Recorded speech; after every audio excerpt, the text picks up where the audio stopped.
Sanırım oldu.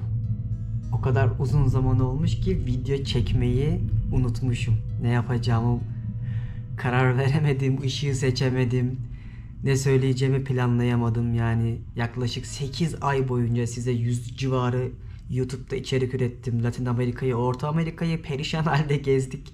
Yeri geldi Arjantin'de krallar gibiydik ama hayatta çok şey değişiyor. O yüzden şu anda size lafta söz vermiştim. Dünya turundan işte 2-3 ay sonra çekmeye başlarım içerikleri. Başka yerlere gideriz demiştim ama 8 ay sonra ilk defa ciddi bir geziye çıktım. Yüzümden, saçımdan, başımdan da anlayacağınız üzere kilo aldım. O günlerin anıları hala sırtımızda bir yük. Çok güzel deneyimlerdi. Asla unutmadım. Ama video çekmeyi unutmuşum. Bunu itiraf edebilirim. Bundan sonraki günlerde de daha seri, daha hızlı gün olarak ve paylaşım olarak bu gezilere yakın tarihlerde içerikleri sizlerle paylaşacağım. Ben Deniz Pehlivan. Dünya turumun ikinci ayağı başladı. Sizlere şu anda çok güzel yağmur yağan bir ülkeden sesleniyorum. Normalde bir parkta şu an bu videoyu yapacaktım ama parkta her yer ıslandığı için ve sürekli yağmur yağıp hava açtığı için ışığı da beğenmediğim için velhasıl kelam çekmedim. Şu an kaldığım otelin odasında size hayatımda nelerin olduğunu, dünya turumun neden şu an bu ülkede devam ettiğini ve hayatımda aldığım bazı kararların hepsini açıklayıp sonraki vloglarda gezilere devam ederiz ama bu birazcık hiç daha önce hayatım boyunca yapmadığım, size böyle bir video paylaşmadığım içerik. O yüzden ben bir kahvemi alayım, siz de bir kahvenizi alın, sonra konuşmaya başlarız. Evet, kahveyi de aldıysak başlayabiliriz. Umarım hayatınızda her şey çok güzel gidiyordur. Meşakkatli geçen günlerden sonra Fethiye'de yaklaşık olarak 14 kilo almış bir şekilde hayatıma ara verdim. Koca bir kış boyunca hiçbir şey yapmadım neredeyse. Gezmek bile istemedim. Vücudumda deforme olan bazı yerler vardı. İlaç kullandım, kilo almaya çalıştım. Kendime baktım. Bolca film izledim, dinlendim. Hiç canım gezmek istemedi. O yüzden kışın hiçbir şey yapmadım ve gidip de bir yere sırf video üretmek için gezeyim, sırf izlensin kaygısıyla bu işi yapmadığım için bildiğiniz emekli modunda bir Akdeniz kentinde kışı geçirdim. Zaten elimizde ürettiğimiz içeriklerin çoğunu böyle anlık yayınlamak çok zor. Bunu gezip içerik üretenler çok daha iyi bilirler. O dünya turunda da özellikle Orta Amerika'da o kadar yıpranmıştık ki bir videolarda kayma olmuştu süre ve zaman olarak. O yüzden biz hep geriden geldik içeriklerde ama olabildiğince sıralı bir şekilde size bütün her şeyi, deneyimlerimi aktarmaya çalışmıştım. Oldukça da ilgi gösterdiniz. Teşekkür ederim.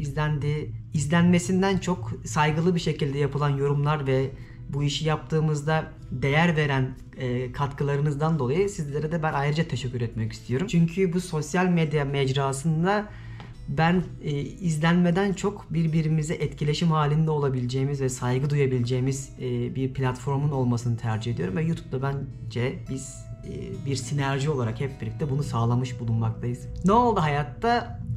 İşte gezileri bıraktık. Fethiye'de kilo aldık dedik. Nesibe ayrı geziyor artık. Ben ayrı geziyorum. Birkaç ay oldu. Ben Avrupa turuma başlayacaktım, dünya turumun ikinci ayağı için ve şu an zaten yeni bir ülkedeyim.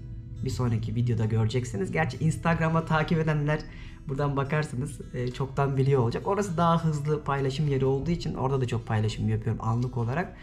Buraya geldim. Buraları gezeceğim birkaç ay boyunca.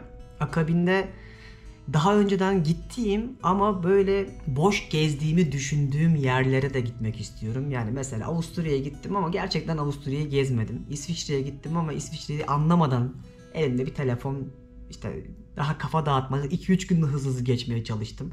Şimdi böyle yaşayarak gidiyorum. Mesela şu an Avrupa'nın bir ülkesinde yaklaşık 15 gündür yavaş yavaş daha 2 tane şehrini gezdim. Harika bölümler çektim, hazırladım. Yine size izleyeceksiniz. Yani internette bulabileceğiniz gerçekten en kapsamlı, en deneyim ve bilgi dolu içerikler olacak onlar yine. İnşallah. Burada bir de internet çok hızlı. O yüzden çok daha hızlı bir şekilde her şeyi sizinle paylaşıyor olacağım. Çünkü birçok yerde rezillik çektiğimizde hatırlıyorsunuz. İnternet bulmak, dille uğraşmak çok sıkıntıydı. Ve maddi olarak da size birkaç şey itiraf edeyim.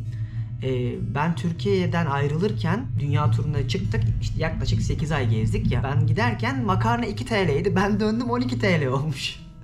Hatta bazen böyle Siz yorumlar yapıyordunuz ya, işte sen bir de gel buraya göre falan. Yani çıldırmış Türkiye'de fiyatlar ama alıştık ona da. Mesela ben geldiğimde kanat Kasım'da 45 liraydı. Şu an yaz aylarındayız. 150 lira falan oldu ve alıştım yani buna. Hani doğru mu yanlış mı bunu tabii ki tartışmak bize düşmez ama saçma yani bazı şeyler. Dolara baktık mesela, biz gittiğimizde dolar 13 liraydı, döndük 19 liraydı. Şimdi 30 lira olmak üzere.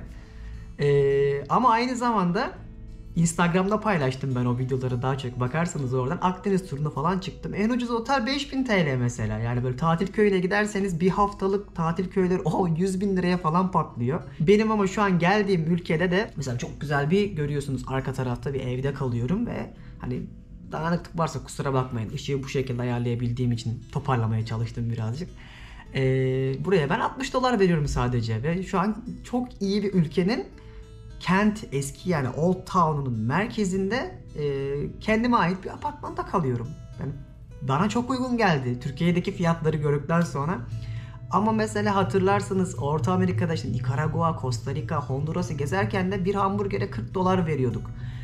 O yüzden yani bu dünyadaki dengeleri artık gezerken canlı canlı sizlere de hani gösterirken biraz daha yargılama şansım olacak. Çünkü biz orayı gezerken dünyadan bir habermişiz. Orası çok ayrı bir dünyaymış. Avrupa'da da evet bir şeyler değişmeye başlamış ama Türkiye çıldırmış yani birçok şey. Ben algılayamadım yani. Çok ilk 3 ay falan psikolojimiz çok etkilendi bundan. Çünkü markete gidiyorum mesela, hani orada tamam karttan çektirsem bile yani nakit taşımamayı öğrendim yani. 1000 lira çekiyorsun mesela, bir dakikada 1000 lira bitiyor. Hani sizin yaptığınız o yorumlar falan çok doğruymuş. Kusura bakmayın, ben bazen sert eleştirilerde bulunmuş olabilirim. Çünkü bizim haberimiz yoktu. Hele Arjantin'i hatırlıyorsunuz. Yani biz Arjantin'de imparatormuşuz. Evet, en son yaptığım videolarda işte herkes şey yazmış. Ya bu video güncel değil, şu an peso 500 oldu. Olabilir. Ben eminim yine orada aynı fiyat, satın alma gücü olarak söylüyorum, yine krallar gibi yaşarsın Arjantin'de. Yani biz orada hani 20 dolara 30 dolara imparator gibi masalar kurarken Türkiye'ye geldik. Bir yere gittiğimizde 30 doların falan yani hiçbir şeyle alamadığımızı fark ettik. Yani bunun benzerini zaten Venezuela'da yaşamıştı. İnşallah bu zor günler Türkiye için biter. Neyi özlemişiz? İşte aileyi özlemişiz, insanları özlemişiz, arkadaşları özlemişiz, havayı özlemişiz. Bir kere yemek derdinin olmamasını özlemişiz ama yaklaşık olarak 8 ay sonra artık o da bir süre sonra standartlaşmaya başladığı için kendimi şu anda hazır hissettim ve yola çıkmak için bu ülkeden başladım. Avrupa'nın doğusunu, ortasını ve kuzeyini gezmeyi planlıyorum. Aynı zamanda daha önceden hiç gitmediğim ülkelere de gitmek istiyorum ama bazıları gerçekten lüks ve pahalı destinasyonlar olacağı için birkaç arkadaşımı ikna etmeye çalışıyorum. Yani karavanla falan gezmek daha ekonomik. Ya da işte bir otele gittiğimiz zaman 2 kişinin paylaşması falan daha hani beni de üzmeyecek rakamlarda olacak. Çünkü bazıları gerçekten çıldırmış durumda. Fark ettiğim bir şey daha söyleyeyim. Mesela Amsterdam'a geçeyim falan diyordum, böyle Hollanda'ya falan gideyim. Abi girdim internete, otel fiyatlarına baktım, 200 euro oteller. Bilmiyorum Avrupa'da yaşayanlar söylesin ama bu akıl almaz rakamlar yani.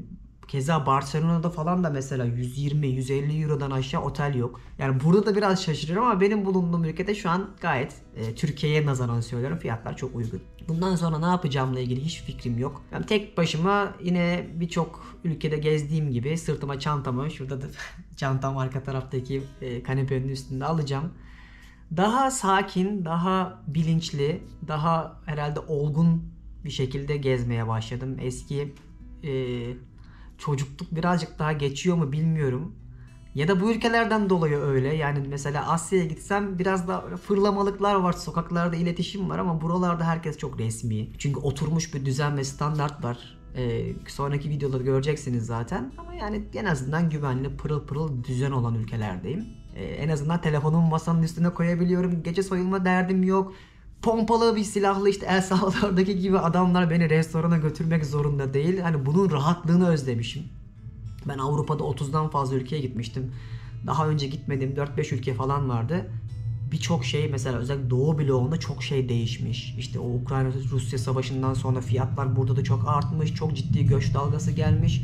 Ama aynı zamanda çok hızlı bir şekilde yeni yüzyıla ayak uydurmuşlar. İnternet hızları olsun, tren ağları olsun, çocukların, gençlerin inanılmaz iyi İngilizce konuşması olsun beni çok şok etti. Mesela şu an bulunduğum ülkeye yaklaşık 13 yıl önce gelmiştim ve kimse İngilizce konuşmuyordu. Çok konuştum, bir soluklanayım.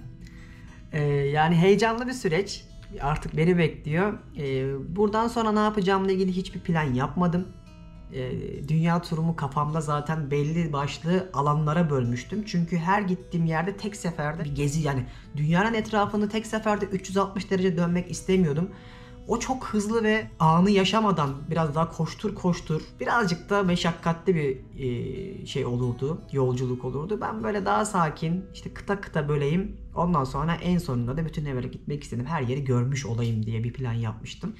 Avrupa'da çok heyecanlı bir şekilde gezmiyorum ama mutlu bir şekilde geziyorum şu ana kadar. Çünkü hani İlber Ortaylı'nın bir lafı var. İşte seyahat etmek tek başınayken daha katma değer sağlar. Yani tatil gibi değil, yani seyahat etmek bireysel yapılan bir şeydir diyor ya. Şu an biraz o kafadayım, yani bazen kulaklığımı takıyorum, kayboluyorum. Bazen oturup okuyorum saatlerce, videolar izliyorum, araştırıyorum. İyiyim ya o konuda. Bazen çok sıkılıyorum.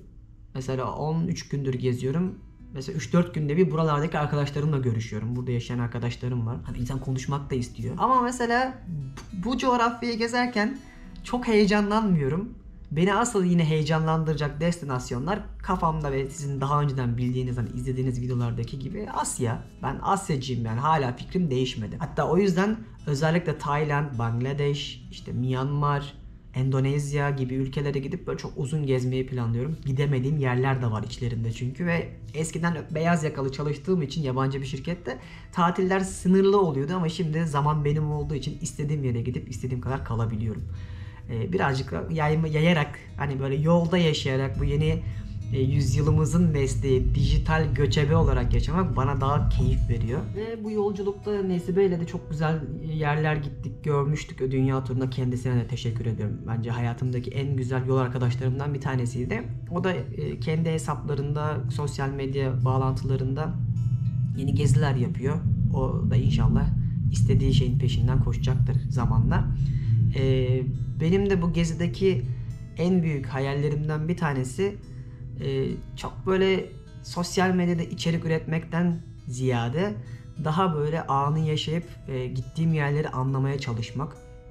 Mesela şu an Doğu Avrupa ile ilgili çok şey öğrendim. Birçok şey bilmiyormuşum. Buraya gelince filmler izledim vesaire, çok kapsamlı şeyler hazırladım. Yani günler böyle geçiyor. Trene biniyorum, bir ülkeye geçiyorum. Bir başka trene geliyorum, biniyorum, başka ülkeye geçiyorum. Böyle takıyorum kulaklığımı, yağmur yağıyor, yağmuru izliyorum.